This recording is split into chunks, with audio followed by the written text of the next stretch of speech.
What's up, guys? Welcome back to the Kill Limiter Podcast, episode number 16, I think. That's what we're up to now. Jeez, time flies. Yes. I'm your host, Zach Buchanan. Joining me, as always, my co-host, JP3, John Poole. What's up?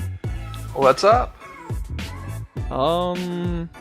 I've come to the conclusion that I am a human brake pedal after this weekend of karting. Yeah.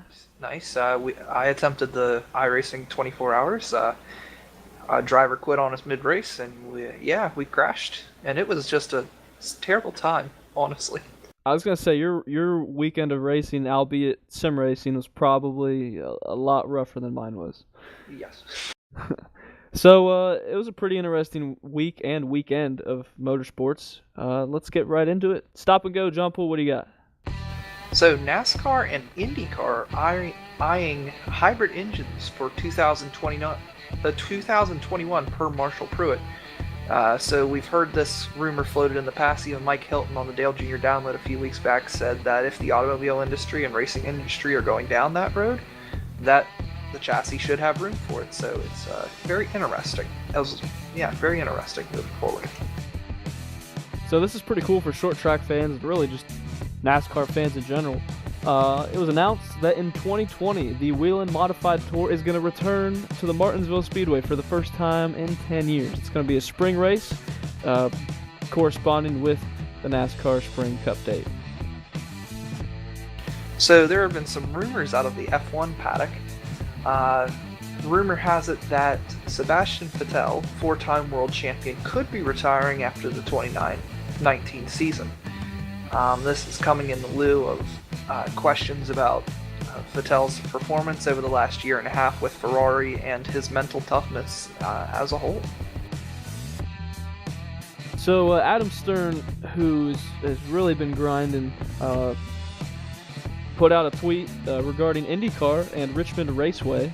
And Steven Starks, which is the IndyCar Vice President of Promoter and Media Partner Relations, said, "We are nowhere near a deal, but we have had a high-level conversation or conversations.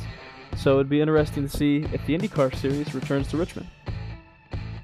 So some really sad news, racetrack news-wise, but Concord Speedway, Friendship Speedway, Swainsboro, and LaSalle have all shut down this weekend due to lack of funding.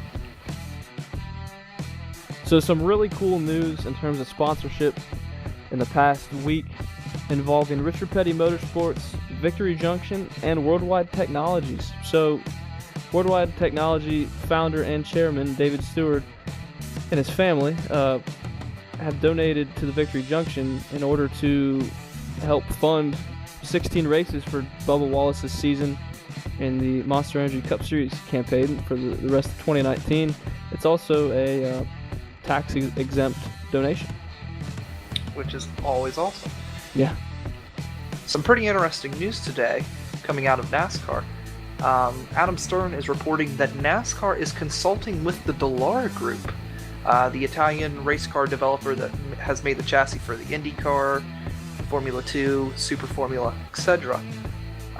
They have been brought on to help design the new Generation 7 race car, which is set to debut here in 2 years.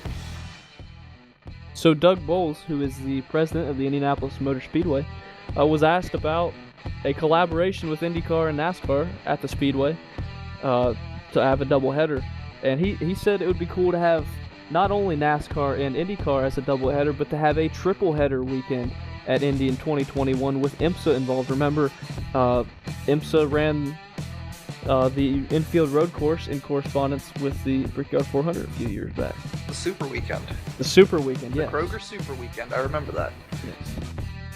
So the first race of the weekend that kicked it all off that we're going to talk about is the NASCAR Xfinity Series. They visited the Tricky Triangle at Pocono.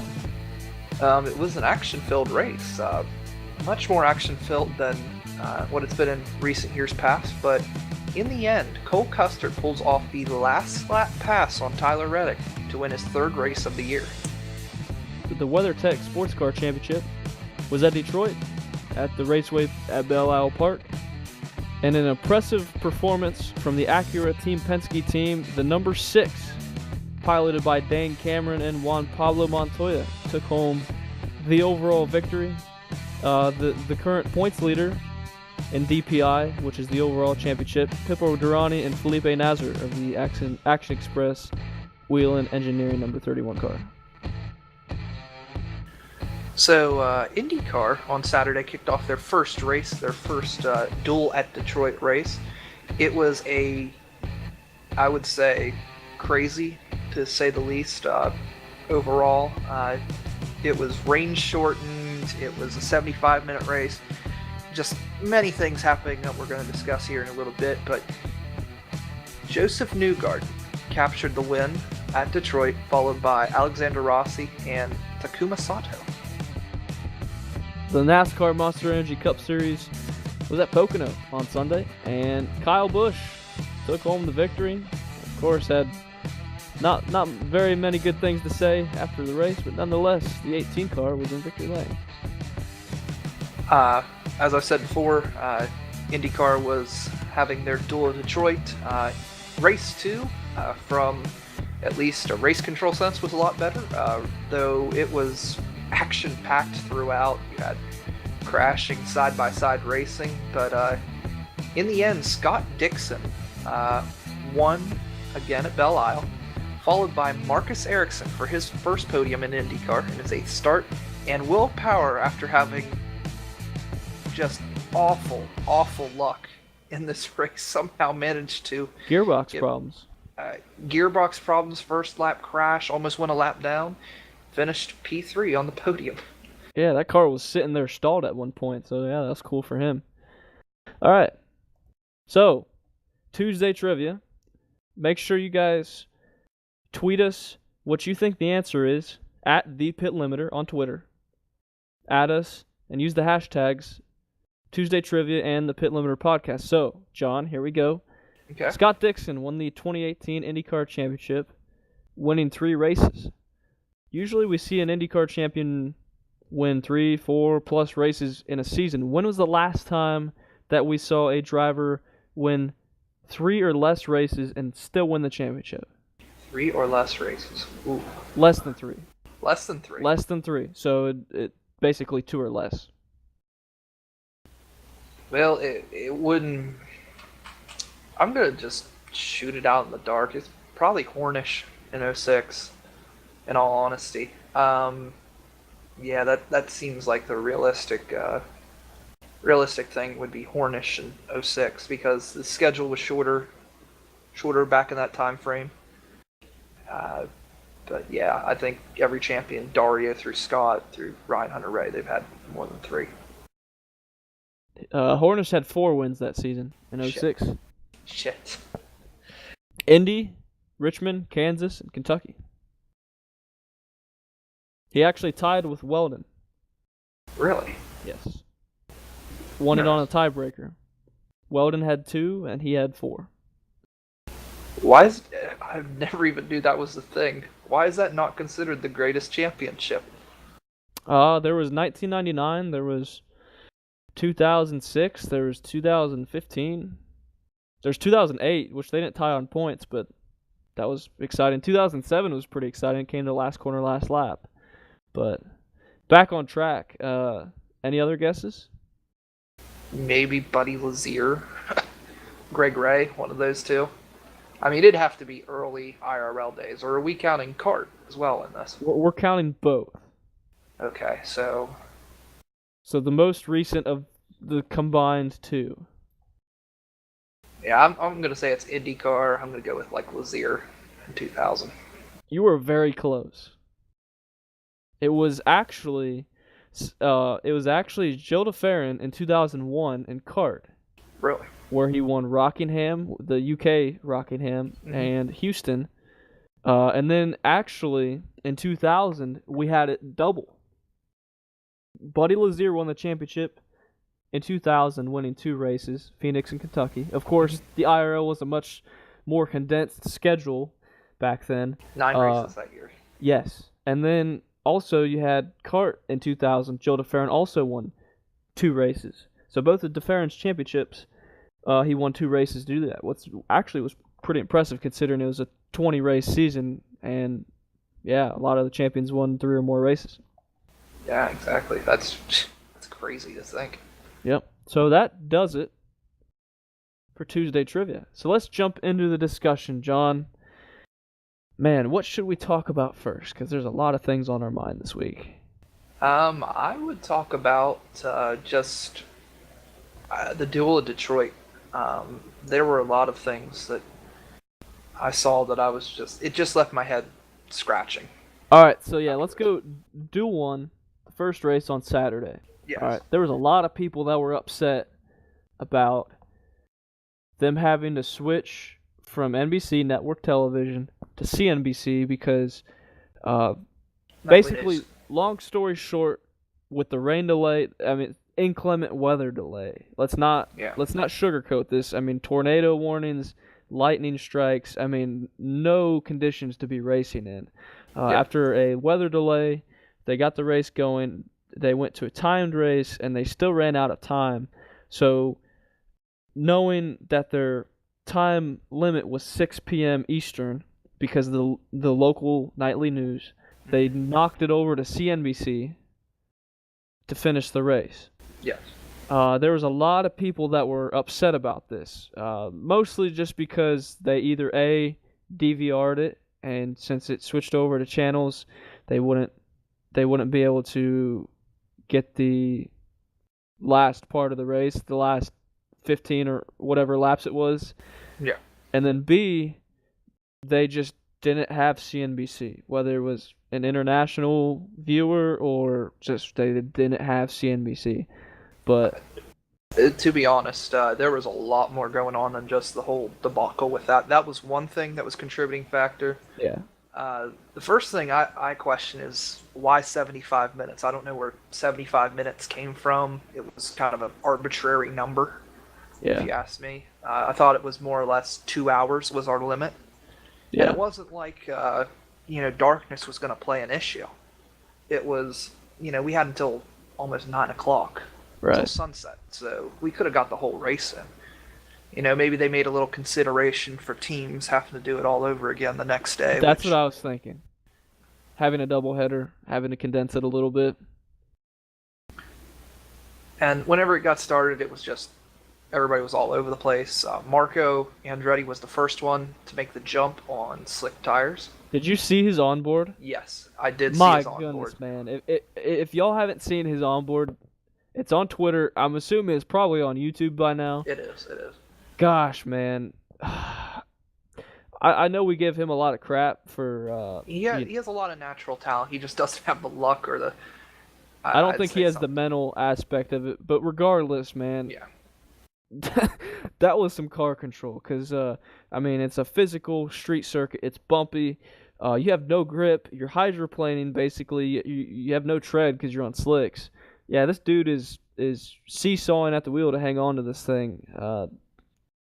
Props to him. That was impressive. He did that for about a lap before the yellow came out too. So then we had to start the race absurdly long yellows again, which I guess is same as Indy. I guess that's a trait of Kyle Novak is keep it under caution for 100 laps and look like Arca, but.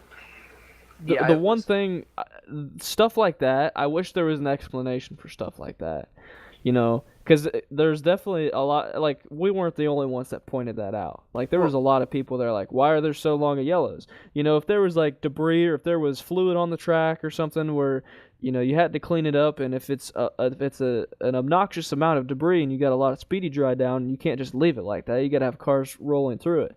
So that's why the extensive cautions would be necessary. But there's no explanation of it. It's just we're having a 7-lap caution period at Belle Isle for no reason, running 3 or 4 minute laps. That's really obnoxious. Yeah, and then another issue that happened, I'm not sure if you heard it post-race, but there was an issue with packing up. So usually IndyCar, what they do is they'll pack up the field, then open the pit road. Well, they didn't do that. They just straight. They shafted Marco. They shafted quite a few people. Yeah. Marco, I believe TK, and maybe like one other person was on slicks that had switched over before the caution came out. Perfect strategy. perfect strategy, and then IndyCar just again just makes up the rules as they go along. Right. It seems like, which is frustrating Yeah. to see, because strategy-wise, Marco and a couple other guys were on the winning strategy. At that Exactly. point. And I do feel bad for him because, again, as much crap as we give Marco, solid street racer and really impressive in the rain, at least from what I've seen at Detroit. Yeah, I mean, Yeah. he definitely got shafted, and I like the fact you point that out, John, about the unorganization. You look at it as a whole, like you look at the starts where we're not packed up, we're not doubled up. It's single file, eighth place on back or whatever. It's not a clean start. It's not, we're not Oh my equally God. aligned. The one thing, Restarts, the leader's gone. He just takes off whenever he wants, and half the field's still on the back half of the circuit just coming around, not packing up the field. It's just like, we're just going to go with it. If there's contact on track, there's no penalties for it. It's just racing. Like, the one, that stuff's annoying as a fan. the one thing that was really egregious, because watching back at old races, they were strict on that. You go double file. Yeah. If you get in Wave line, it off. that's waved off. Yeah. But to me, the quintessential one of the weekend, restart-wise, excuse me, was Rossi at the start of the second race. He was already behind Newgarden, looking inside of him before he crossed the line. Yeah, that's bad. That's really bad. That's really bad. That should be a restart violation or a wave off. But Yeah, honestly, stuff like that, wave it off and count laps. If you don't want to, sit there and screw around with it, count laps. And if the first time it's waved off, do it a second time. And if it's waved off again, send the front row to the back. Do it like they do in karting or short track racing. Don't move the second row up or whatever. Or move the pole sitter to the back and move the third place guy up. and then, There's no reason that we need to just spread the field out like that. It gives nobody the chance to capitalize on a start or a restart, and the restarts are arguably just as bad or worse.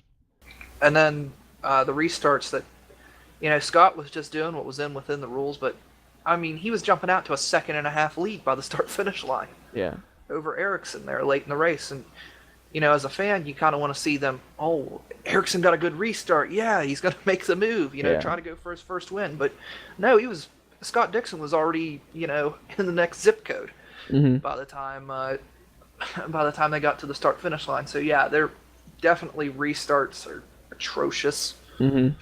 definitely. With that, and then I'm trying to think. And then late in the race, again, they were running into an issue where they were taking 100 years to clean up the mess, and they had to red flag it. So yeah, I don't know. If it's under 10 to go and they have a big mess like that, that should be the first instinct red flag. They should not run more than a lap if there's a wreck like that, because you just run unnecessary laps. Yeah. And getting back to the whole Indianapolis thing of running under yellow 7 laps, that was just it. Everybody should have been reordered in the pits like they've done in previous years. Right.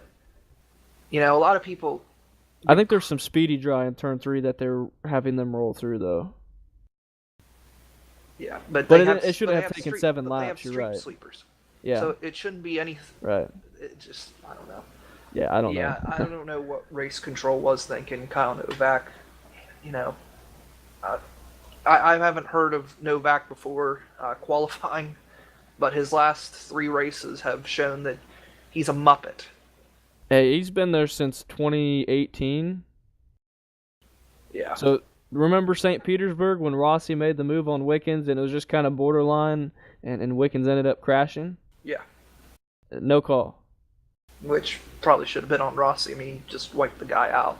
Yeah, I mean, there's a little bit of a block. There's this, that, whatever, but yeah, no call.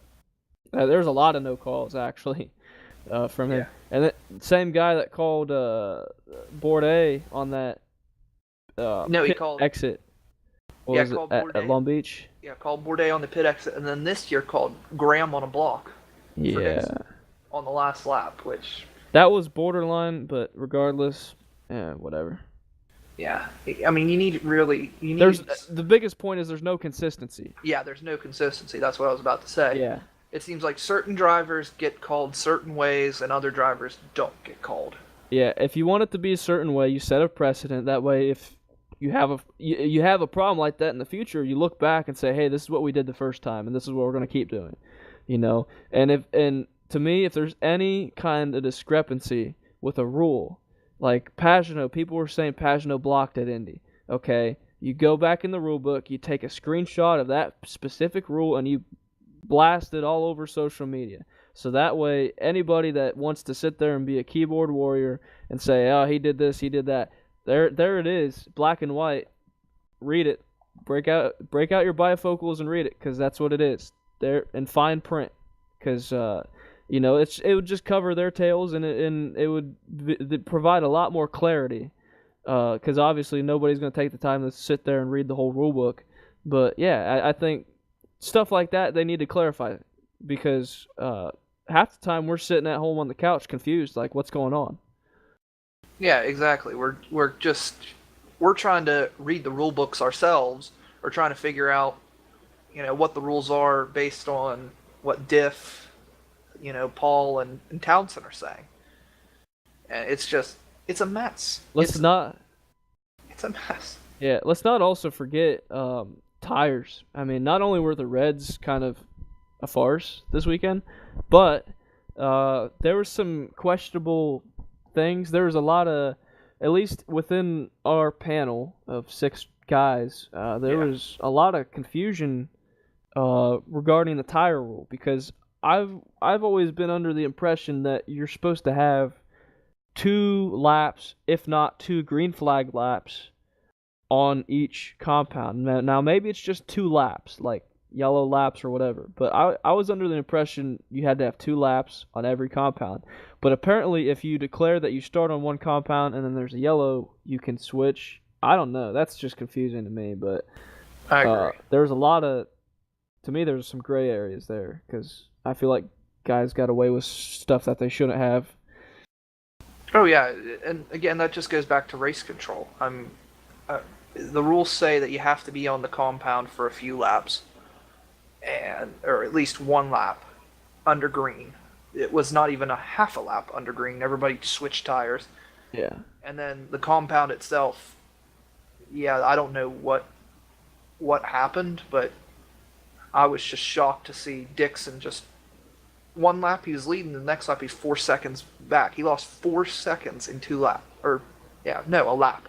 He lost 4 seconds in a lap. It just looks really bad when you're enforcing people to run 2 different compounds in a race, and the one compound, it's basically it's so bad that basically it's almost a strategy game when you run this tire. And I mean, it's no different than any other race, but it's even more important for this race, because with Detroit being a street circuit, as crazy as that race was, say you put reds on at the wrong time and you're caught out, and you're running a full green flag run on the worst compound you could have possibly asked for a street circuit. And if it say it's the last 50 laps and you go green the rest of the way, you're going to be hurting. That's a huge time loss. Yeah, exactly. Now I'm not sure if those reds that both Dixon and I can't remember the other car at the start of the race were that damaged from qualifying. I get that, but it just seemed like both of them just fell off a cliff. Yeah. At the same time, it was not even funny. But the reds didn't fall off though the rest of the race like that. That was the crazy thing. So definitely. I don't know. I thought it was also kind of jumping over to NASCAR quick. I thought it was pretty interesting. Kyle Busch had a couple different press conferences this past weekend, one of which where he said there's no other race worth running in IndyCar than the Indianapolis 500. This is also coming from the same guy that said that this year's car, or the Gen 6 car in general, or the Aero package, whatever, basically sucks. Take your pick, buddy. I mean, you can't crap on both. I'll be honest. What IndyCar has going on right now, is a huge step in the right direction. And him saying that just kind of says either A, he knows that he wouldn't compete outside the Indy 500 knowing that he'd be really slow, or B, he just is not in touch with anything outside of NASCAR. Yeah. I don't understand these drivers nowadays, or these fans that say, "Oh, this racing series is better than this one," and just watch, just enjoy it. Yeah, just enjoy it. Yeah. Like I was scrolling through the F1 Reddit, and they made a post about Ericsson finishing on the podium, mid-step of the podium, and a lot of people were just ecstatic, cheering him on, and such like that. But then you get down there, there's a few individuals that are just like, "Oh, it just goes to show you how easy IndyCar is," or this or that, and it's just, no, it doesn't show that at all. It shows the guy has talent, and always showed talent, but was in crap ride. His car was not the best. It wasn't a showing of who the best driver was, right. Which, going back to Hamilton, he's been in the best car now. Arguably he's one of the better drivers. But he's basically been in the best car his whole career, except for maybe 2 or 3 years. Yeah. Which, anybody else, yeah. It's like having a golden horseshoe stuck up your rear end. Yeah. As Kevin Harvick would put it. But let's transition to maybe our final topic, Cup package. And, I hate talking about this every week. I really do. But did you get to see any of the highlights from Pocono? I was at the track all day. I'll be honest, I did not see a single lap of the Cup race. Well, I'll tell you that's a good thing, because I heard it was bad. That, quite honestly, was one of the, if not the worst, Cup Series race from Pocono in quite some time, and I mean quite. That's saying a lot too, because there's been a lot of bad ones. Yeah, there have been bad ones, but as 2017 was a pretty decent one though, when Blaney won. Blaney won. You had the Buescher one. You had Dale Jr. winning both of his in 14. Yep. I mean, Pocono's produced some pretty good races. The Xfinity race this year was good, at least. That was fantastic. I won't deny that. That was a fantastic race. But, no. One race. That's all they need. Yeah. This is how bad it was. After 2 laps, everybody, and I mean everybody in the field was single file. 5 to 7 tenths clear of one another. They were perfectly spread out, and no one could catch one another. Yeah, that's pretty bad. Also, the gear ratio that they used, they couldn't shift, which just added to the aero push. Yeah. So to me, that was... I don't know when NASCAR or the teams will get it through their thin little skulls that you need race-specific packages. Exactly. Yep. Low downforce on tracks like Pocono. Or Indianapolis, or this or that. Indy's going to be terrible. Well, it depends. It depends, because Xfinity has shown that it can be good. It can be. But and then it could be really boring. You look at Xfinity at Pocono, I think it was last year, was it? Yeah. There was a preview of this there was a preview of this going back that it was... We saw it wasn't going to work. I don't know why they came to it and said, this is going to work. There's some tracks that this package is really good. Like we found that some tracks, this package is really exactly what you need for Cup racing right now, at least. Some of the tracks that have just been, I'll just say this, have been pretty awful on the schedule as of recent years. Texas, Kansas, even Charlotte, great races. It passed the eye test on all 3 of those races. But then races that have been great, like Martinsville, like Bristol, like this or that, terrible. Yeah. Terrible. Well, maybe not Bristol. Bristol, yeah, I was going to say Bristol was pretty good. Bristol was good, but there was still a lot of left to be desired. Definitely. With that. Definitely. And like you said, race-specific packages. That's what they need to get back to. It might cost a little bit more money to do that, but, I mean, if we're looking down the road, if NASCAR is doing what they're saying that they're doing with the Gen 7 and kind of controlling in terms of cars, chassis, parts being distributed by one company, or maybe coming straight from the manufacturer, or however they plan to do it. I don't know how exactly they plan to do it, but however they plan to do it, if it's a lot more controlled, it's going to be a lot better for the sport, I would say. And I know NASCAR fans are already saying, "Oh, but spec racing, it's going to be spec racing, and this is going to suck," and blah, blah, blah. Look, the teams that have the biggest budget are still going to win.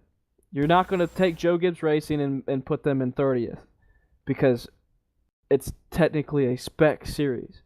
Rick Ware Racing isn't going to run in the top 10 every week because it's spec racing.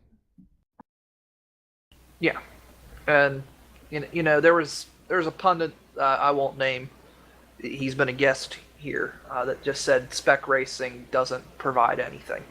He was referring to IndyCar and how only one championship has been won in this spec racing era outside of Penske and Ganassi. But if you look at the season as a whole, there's pros and cons for both, I'd say. Yeah, there's pros and cons for both. Now, do I think that maybe we do need another chassis in IndyCar? Yeah. Definitely. Yeah. At some point, yeah. I'd say, yeah, that's a fair assessment. But it then comes down to BOPing each other and making sure they're equal, and it just, yeah. It's really going to be hard to compare and get back to the level that we were with kart in the 90s and NASCAR in the 90s and 2000s in terms of balance of teams and manufacturers and just having that health of a series across the board. It's going to take a while. I think IndyCar, honestly, is closer to that than NASCAR right now. Yeah, IndyCar in terms of progress, if we're talking improvement, IndyCar's, I think, closer than NASCAR. But there's still a long way to go. IndyCar's got their new engine formula coming out. There's potential new OEMs. There's always talks of, how are they going to mix up the aero kit within the next couple years? Are we going to see a completely new Dallara chassis? Or when we're going to see a completely new Dallara chassis? Are there going to be new chassis manufacturers? If so, who's qualified? There's so many different possibilities, and we're talking, 2, 3, 4, 5 years down the road. Exactly. So I think we pretty much we covered so much in such a small period of time. Wow, that's kind of surprising. It is. So John, tell us where we can find you on social media. So you can find me at JSPoolIII on Twitter. Check out my gaming channel, JP3 Gaming. It is video game Christmas this week. It is E3, so be checking out my channel starting on Wednesday. We're gonna kick off E3 week with a Pokemon Direct, and we should wrap it up, I believe, next Monday or so with the Nintendo Direct. So it's going to be a fun time. I'm really excited to see what the video game industry has to offer. Dang. I wish I had time to do gaming. It's a fun time. Yeah.